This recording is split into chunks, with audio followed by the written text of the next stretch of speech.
வணக்கம். அக்ஷய லக்னம் பദ്ധதி ஜோதிட ஆசிரியர் ஸ்ரீ குரு உமா வெங்கட்.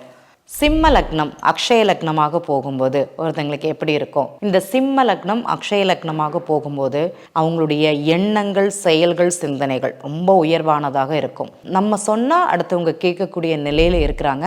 நம்ம சொன்னால் நடக்கும் அப்படிங்கிற ஒரு நிலை தான் அவங்களுக்கு ஜாஸ்தியாக இருக்கும். நடக்குமானா கண்டிப்பாக நடக்கும். வருமானம் எப்படி இருக்குது? வருமானம் லாபமாக இருக்குது. குடும்பத்தினால சந்தோஷம் இருக்குமானா இருக்கும். குடும்பத்தின் மூலமான லாபம் இருக்குமானா இருக்கும். சிலருக்கு இந்த இரட்டை திருமணத்தை கொண்டு வருமானா கண்டிப்பாக கொண்டு வரும். எனக்கு கல்யாணமே ஆயிடுத்துங்க, இந்த கடக லக்னம் போகும்போது நாங்கள் பிரிஞ்சிட்டோம், சிம்ம லக்னத்திலேயாட்டி எனக்கு ஒரு வாழ்க்கை இருக்கான்னு ஒருத்தங்க கேட்டாங்கன்னா கண்டிப்பாக சிம்ம லக்னத்தில் அவங்களுக்கு இரண்டாவது திருமணத்திற்குண்டான பாக்கியம்ங்கிறது அமையும். முயற்சி எப்படி இருக்குது? முயற்சிங்கிறது அழுத்தத்தை கொடுக்குது. தொழில் சார்ந்த முயற்சிங்கிறது பண்ணக்கூடாது. தம்பிக்காக கடன் வாங்கலாமான்னா இங்கே கூடாது. தம்பி கூட பிஸ்னஸ் பண்ணுறேன்னா இங்கே கூடாது. பிரச்சனையில் மாட்டிக்கிறேன், தம்பி தான் சொல்கிறான்னு சொன்ன ஜாதகங்கள் தான் இந்த சிம்ம லக்னத்திற்கு அதிகமாகவே இருக்கிறாங்க. வீடு வண்டி வாகனங்கள் அப்படிங்கிறது லாபமாக இருக்கும். தாயார் மூலமாகவே வீடு அமையும்னு சொல்லலாம். வீடுங்கிறது ஒரு பாக்கியம், அவங்களுக்கு சீக்கிரமாகவே கிடைக்கும், நல்லாவும் இருக்கும். நல்ல பெரிய வீடாகவே ரொம்ப கம்பீரமான வீடு அப்படிங்கிறதே அவங்க கட்டுவாங்க. அவங்க ஜாதகப்படி 4ஆம் பாவக கிரகம் நன்றாக இருந்தால் மட்டும்தான் இந்த செயல் நடக்கும் அப்படிங்கிறத தெரிஞ்சுக்கோங்க. சரி, மனசு எப்படி இருக்கும்? மனம்ங்கிறது நல்லா இருக்கும். ஆனால் ஏதோ ஒரு நிகழ்வுகளால் அந்த மனதால் கஷ்டப்படக்கூடிய ஒரு நிலை, பிரச்சனைகளை சந்திக்கக்கூடிய ஒரு நிலை அப்படிங்கிறது தான் இவங்களுக்கு அதிகமாகவே இருக்கும்.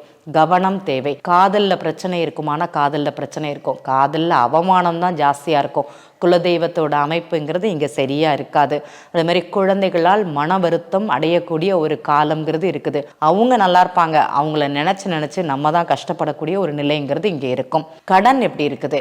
கடன் நண்பர்கள் மூலமாக அமையக்கூடியது, இல்லைன்னா கணவன் மனைவிக்குள்ள பிரச்சனை அப்படிங்கிறது இருக்கும். இந்த இடத்துக்கு போய் நான் இதை செஞ்சு மாட்டிக்கிட்டேன், பேசாமல் இருந்திருக்கலாம்னு சொல்லுவாங்க பார்த்தீங்களா?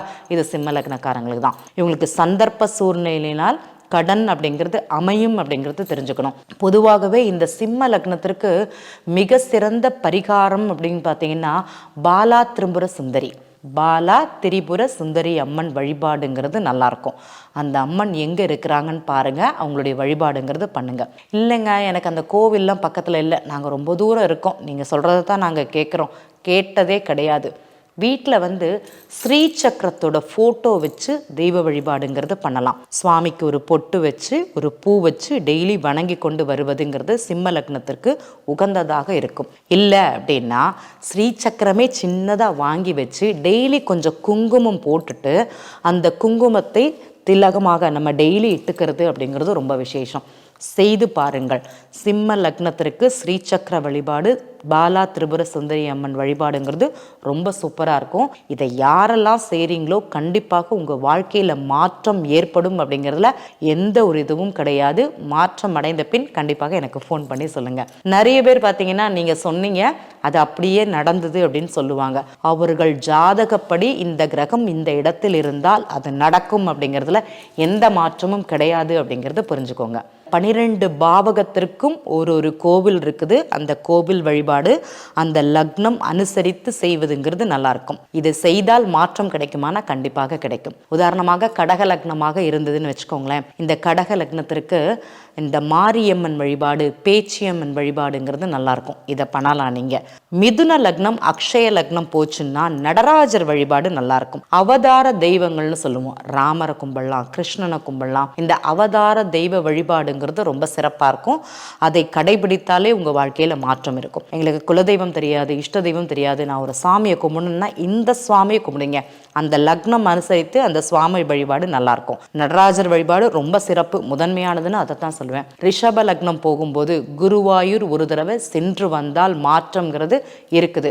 முடிந்தவர்கள் போய் சென்று வரவும், இல்லைனா பக்கத்தில் உள்ள கிருஷ்ணன் கோவிலுக்கு அவல் வாங்கி கொடுப்பது அப்படிங்கிறது சிறப்பு. அவலும் மண்டவெல்லமும் தேங்காயும் கலர்ந்து நேவேத்தியமாக கொடுப்பாங்க, அதை கொஞ்சம் கொடுங்க, நல்லாயிருக்கும். மேஷ லக்னம் போகும்போது ஐயனார் வழிபாடுங்கிறது நல்லாயிருக்கும்.